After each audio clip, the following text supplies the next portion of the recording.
So hi again everyone. Welcome to another video today from Mad about Madeira. And today I have some thoughts, and when I have the thoughts, I bring them to video and share them with you guys, and hopefully it can start a discussion, or you may find some interest, or it might be so interesting that you would like to actually share this video and to also like it. Well, today I'm standing here in the office looking outside. It's a little dreary outside today, and I'm deciding to actually stand and do this video. Hopefully no one comes walking around the corner unexpectedly and just completely rattle my mind.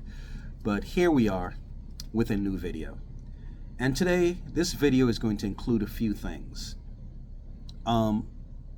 First of all, I think in the last video I did, someone came in. I don't remember who the person was, but I thank you so much for looking at the last video I did. And the person asked me if we're still planning to move to Portugal, well, Madeira specifically, and has the issue around the NHR, has that put a wrinkle into the plans.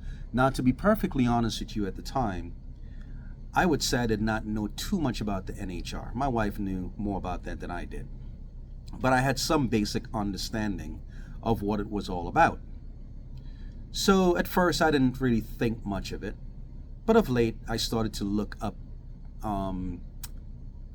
more information about it. I started to listen out. And obviously, if you go to YouTube right now, as many people may attest, you're going to find all sorts of opinions out there, all sorts of thoughts, predictions, what people are saying. And it can be a little confusing understanding what's really going on. And if you're coming to this channel to find out what's really going on, you're going to be even more confused, because I am not an expert. I certainly do not know. Now, I should start off by mentioning the fact that, just as a recap for those of you who are probably seeing a video from this channel for the first time, if you looked at our older videos, you will understand that my wife and I went to Portugal and Madeira, well, mainland Portugal, and then Madeira in March of 2022. When we went there, we did not go there because of all of the hype that, hope you guys didn't see anything back there. We did not go there because of all the hype that we were hearing about Portugal. We were somewhat oblivious to that, somewhat unaware. My path to the desire for going to Portugal had nothing to do with any YouTube video that I saw, at least the primary reasons. We just happened to stumble into Portugal, so to speak. I mean, of course, I knew where it was. I knew about the country. I knew about its history. I knew the basics about the country, the capital, where it was in the world, again, its history and so on. So I knew this. But we ended up going to Portugal because we both found out that we have family connections to the country. Now, you look at us and you may say, well, you guys are black. What do you have to do with Portugal? What's going on there? Why not go check out your African ancestry or whatever? Well, for obvious reasons, that's going to be a little bit more difficult. But with Portugal, Portugal was a recent incursion into our family line, meaning that it was only in the 1860s, 1850s, 1870s, for my wife more like the 1900s, that Portugal entered into our family line. And that has a whole history going on there. But briefly, it's when the British ended slavery in their British colonies, which included the Caribbean colonies, and my wife and I are both from the Caribbean. When they ended slavery in 1834, and the formerly enslaved Africans walked off the plantations or found themselves free, the Portuguese realized that they needed to bring in another workforce. I'm sorry, the British. Sorry about that. The British realized they needed to bring in another workforce to replace that loss of labor. So what they did, they went to their old friend Portugal, which had a few islands out in the Atlantic that were going through some economic issues, mostly Madeira. and went down to Portugal and said, hey, those people that's going through all this economic distress on that island out there, looks like you have a lot of able-bodied people looking for work. Why don't they come on down to the Caribbean, our Caribbean colonies, and come on down there and work there? We'll give them a contract for 7 years, indentured servants. We'll bring them in. We'll make sure we pay for their passage to go there. They'll find work.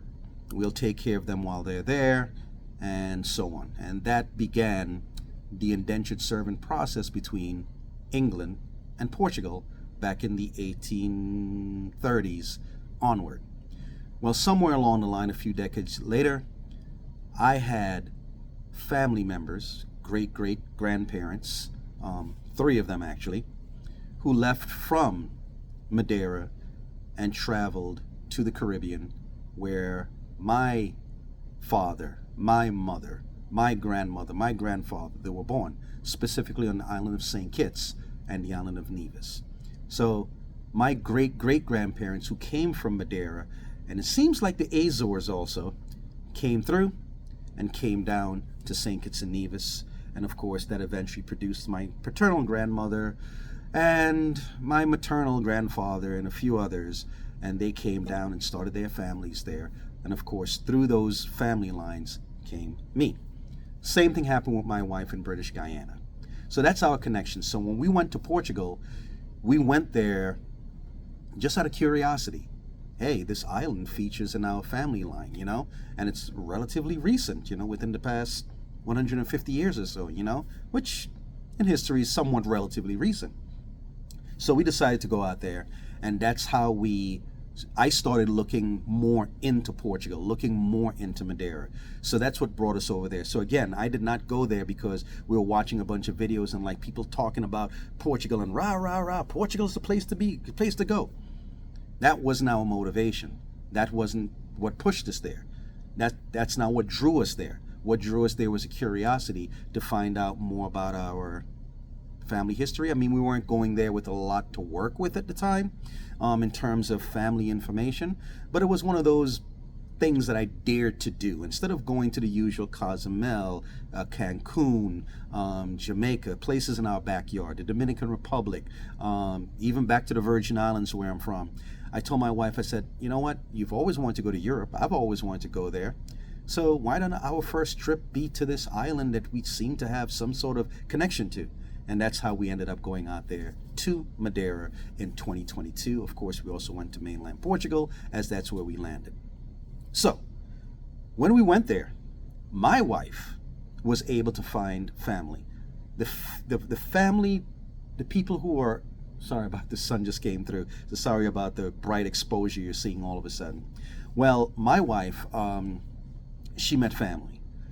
That family that she met, or that we got to know, that we still know very well today, and we still keep communication with, they live in Madeira. At least the husband in the family is also somewhat of a connection to me also.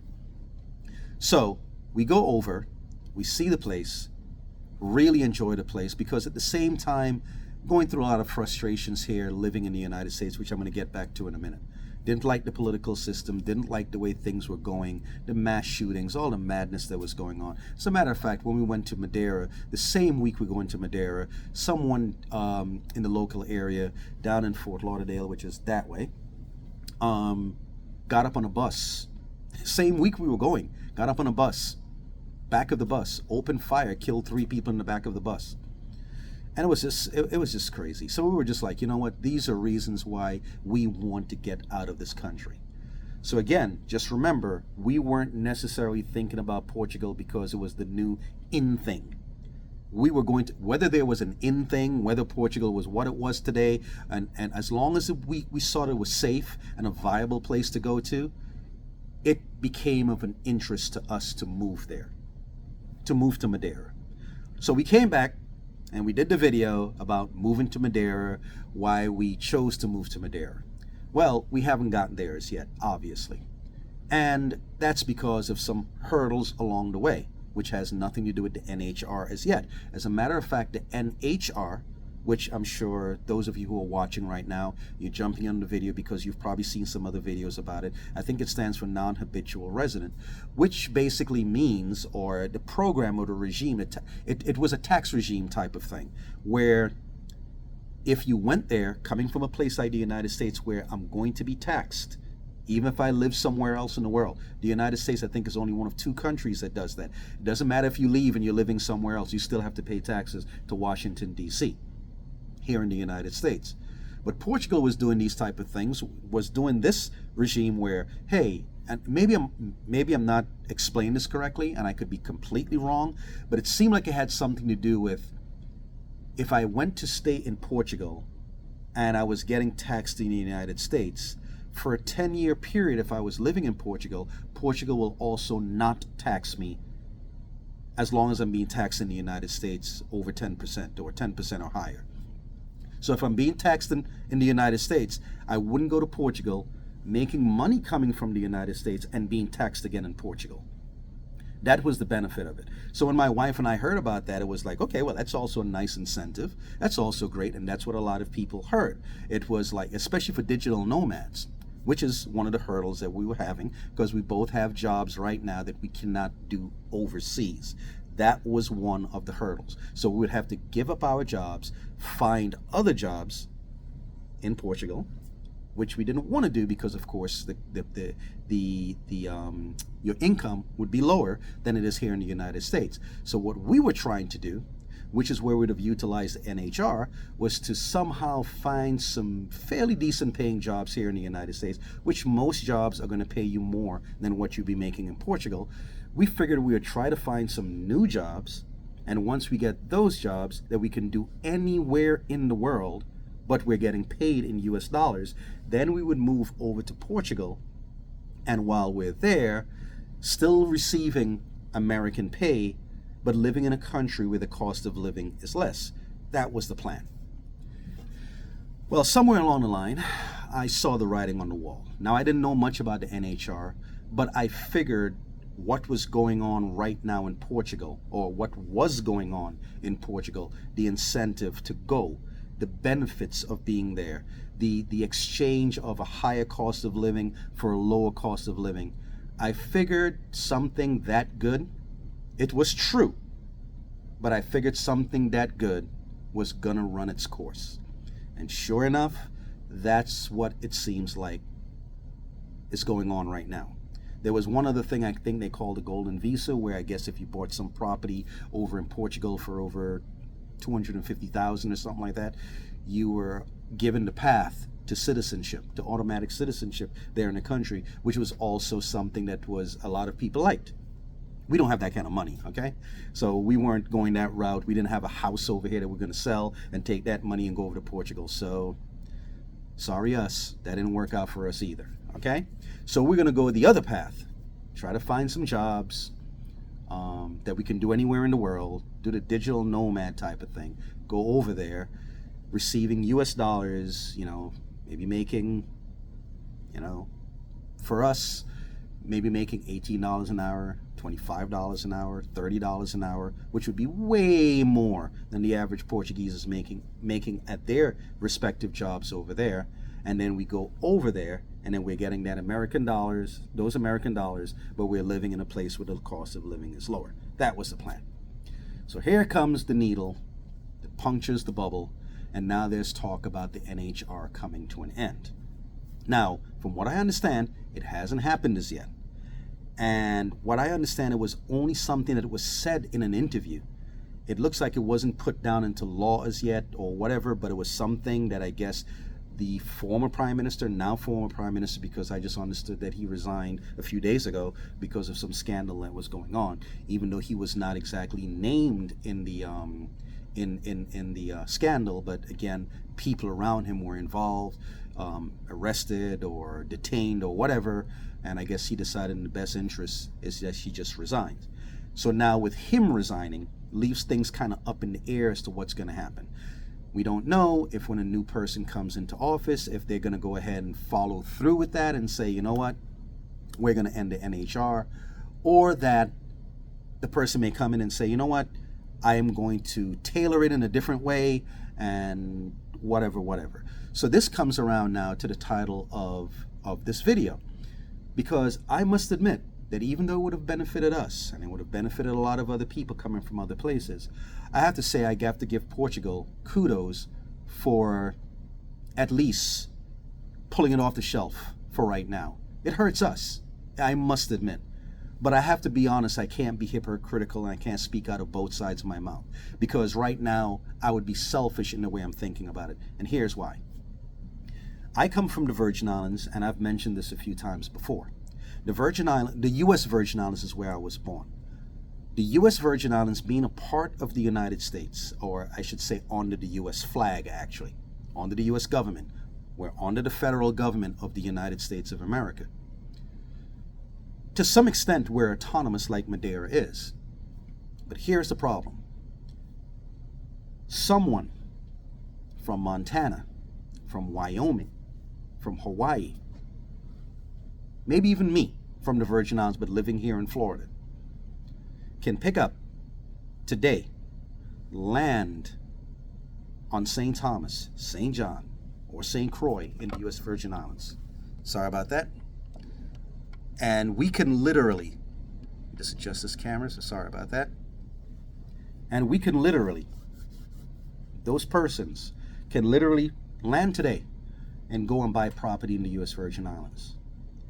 What has happened in a place like St. John in the U.S. Virgin Islands? I'm from St. Thomas, or even over in St. Croix. A person can come down, take out a wad of money, cash, drop it on the desk, and buy property there. You know what's going to happen next, right? Because they can just show up.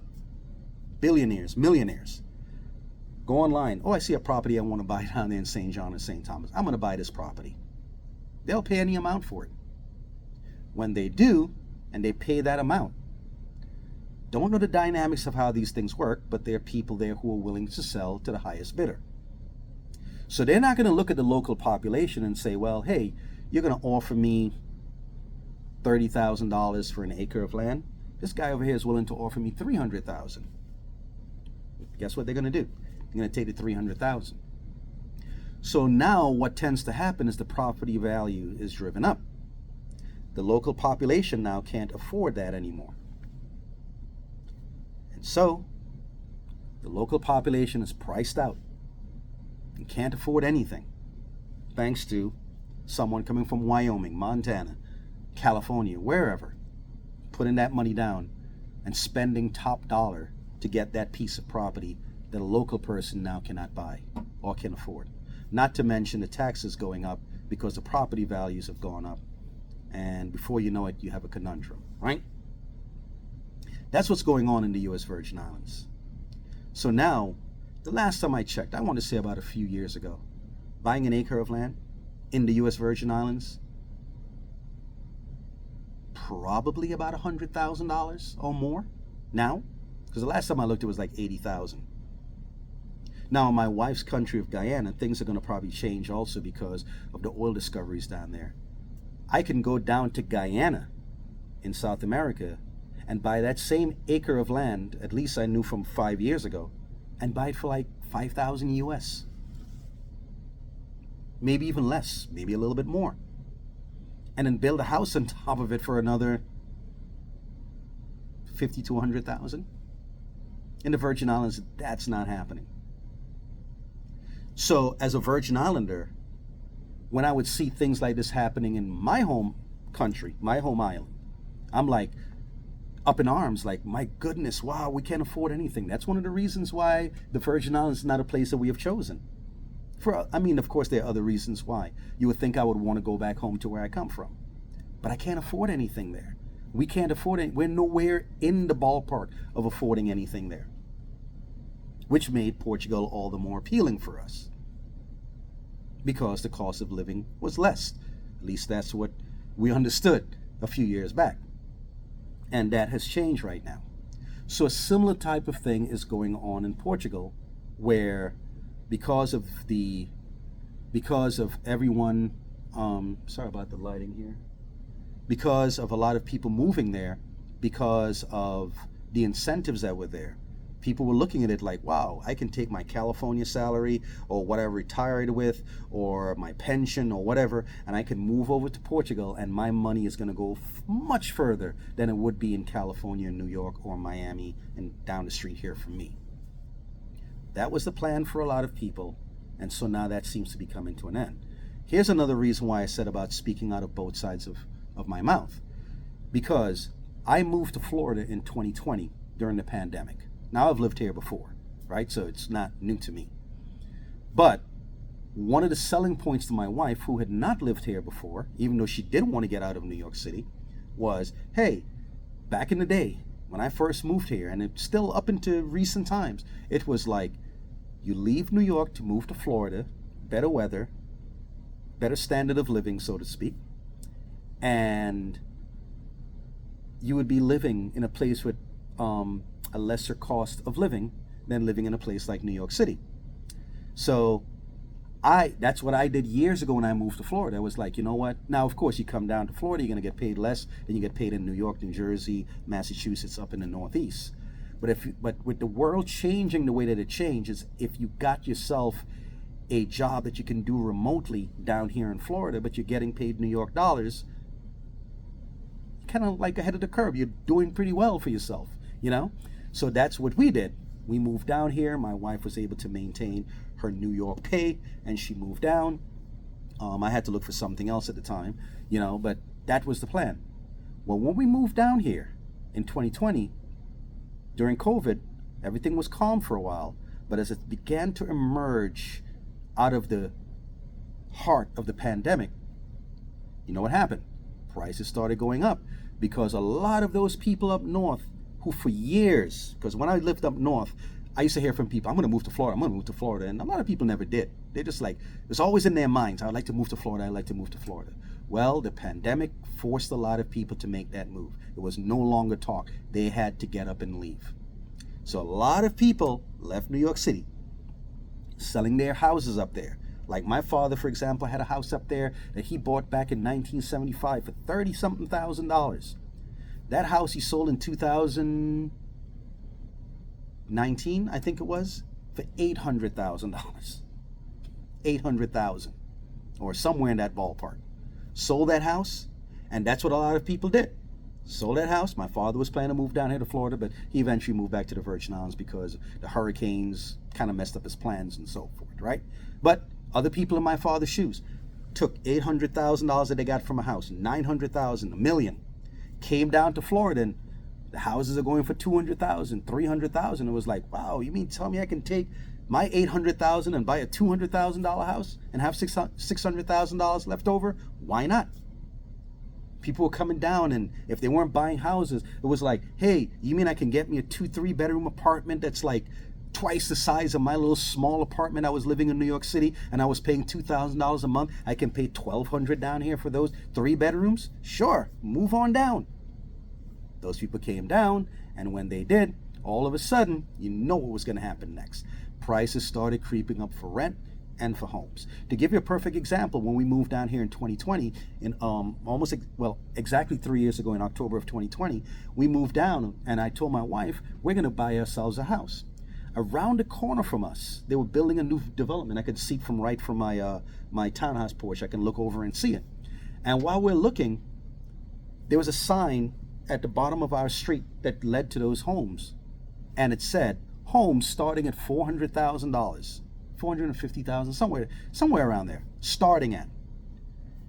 Do you know that same sign today, because I think they're almost finished with the development, that same sign today now says homes starting from $700,000. That's over 2.5 years, basically 3 years.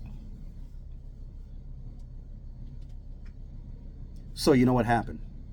Our rent where we live, in the course of the 3 years that we've been here, our rent has gone up, I want to say about $800 to $900. This, in the past, when I first lived here, if your rent went up, it may have been $25, $50, $75 the most per year. Now it's going up exponentially by hundreds of dollars. And there's some people who live in the more affluent areas in Boca Raton, for example, up in West Palm Beach, or Weston across here somewhere, living in more affluent neighborhoods, those apartments were going up $800 a pop from one year to the next. And of course, you know what was going on? Wages weren't going up. So your apartment jumps up $800. Trust me, your wage was not jumping $800 to meet it. So I would complain. You know, I came down from New York myself, but I'm going to complain and I'm going to sit here, oh, the governor's not doing enough, or whatever. Back home in the Virgin Islands, our government is not doing enough. They're selling it to the highest bidder. They're not taking into consideration the local people. What's going on? So when I hear what's going on in Portugal, this is why I say I give them kudos. Of course, it hurts me, hurts other people who want to move in. But I have to be honest, they have to look out for their people. And this is one of the things that I mentioned in one of my older videos. I did see this coming, but what I saw coming was not so much this, but what I saw coming was, if the Portuguese government did not pay attention to the cries of their people, that they're being priced out, that things are just going overboard for them, their wages are not increasing, but the prices are getting higher. There may be some kickbacks, there may be some tension. And while I'm not saying that it was going to be a civil war or anything like that, I was just figuring over time, if it kept going the way that it's going, after a while the local population will start looking. Now, some people are saying that's not the reason. It's not the not the foreigners or the expats who are coming that's causing this problem. But you have to admit there's got to be something to it. That you have people coming in from California, from different places, well-intentioned people, not bad people, not coming to suck anything away from the country. They're coming in, and of course, yes, they're putting investments into the country. They're putting money into the country. But by doing so, the flip side of that is causing prices to rise. So apparently, in your cities in Portugal, like Lisbon and Porto, and down in the Algarve, the prices have gone up. Now, if you go live out in a rural area somewhere, it may not affect you all that much, but you know how that goes. Now you're outside areas of convenience, and it just becomes expensive because you don't have the convenience. You have to drive further, you have to go much further for different things, and so on. So this is one of the reasons I said kudos to Portugal for at least listening to their people, understanding, because again, these are political people. They also know that if people are angry, people are not going to vote for you. If you're not hearing their voice, they're not going to vote for you. If all that you're taking in, and of course, you know, it opens up the door for different corruptions and all the different things that happen, because people can come in and it's like, hey, I'm giving you all this money, I'm pumping all this money in. Listen to us. Don't listen to your local people. Don't listen to the people who are always here. Listen to us, the rich folks who are coming in and giving you money, which is one of the things that in the Virgin Islands, our government is being accused of. Not paying attention to the local Virgin Islander. They're paying attention to the big dollars that are coming in. I'm looking at all this big money that's coming in. Some of it they may pocket, who knows. So it hurts. It may throw a monkey wrench into our plans. Now there's hope that some people are saying that the NHR might resume or stay in place, but it just may be tailored in a different way, meaning that it may become more stringent. I don't really know. They may replace it with something similar, because Portugal, in getting rid of it altogether, kind of like would be like shooting off their nose to spite their face, because it did bring income into the country. Because you have to understand that during the financial crisis, Portugal lost a big chunk of its population back in 2008 onward. Lost a huge chunk of their population. A lot of people, I think the numbers I saw was at least 400,000 people. That's a lot of people to leave. And Portugal realized they had to replace, just like they had to do in Madeira, like the British had to do in the Caribbean back in the days when slavery came to an end. They had to replace those people, and one of the incentives was, hey, come on in, we'll give you tax breaks, we'll do this. So they realized that it brought in income, but how do you balance that with your people falling down or not being able to afford their own country anymore? It creates another problem, which might create another flight of local people, and then they're replaced with the people who can afford it, which is kind of what's happening down in Miami and New York City. You go down to Miami right now, you see all these buildings are going up. It's not going up because of me. I can't afford anything down there. But bigwigs with lots of money can fly in. What does that mean? A lot of local people who are living here in South Florida, where I am right now, a lot of people have moved to other parts of the states, out in the boonies, out in the boondocks, out in the woods, out in the wilderness, because they can't afford anything down here. Now they're far away from the closest airport. Now all their local shops that were just around the corner, the Walmarts, hospitals being near them because they were in a city environment. Now they don't have that convenience anymore because now they had to move out of these areas of convenience to move to places where they can afford. Now in years to come, those places, more people move there, they're going to develop. But for right now, I hear people telling me, oh, I got to drive 50 miles to the nearest Walmart. Or the hospital is 2 hours away. And, so it becomes very difficult. So, as I was saying before, I thought about the Portuguese people. I kind of saw this writing on the wall, and I kept telling my wife, I said, man, I hope we can get through with this fast enough, because somehow I know something is going to end. Something is going to go wrong, or something is going to turn left, or some benefit that's there right now is going to be taken away, and we're going to find ourselves just in a more difficult situation trying to get there to Portugal. Well, seems like what I predicted, or what I thought, is here now. So we've got to go back to the drawing board, think about this, keep our fingers crossed that the NHR remains in place, or it's tailored to, make sure it doesn't leave the Portuguese people out in the cold. But it can somehow, and hopefully there's smart enough minds, economic minds there in Portugal, to realize how they can balance both, to make sure that the local people are not priced out, and that the people who want to come in, they can bring in their money and invest in the country and help to build up the country on the financial side.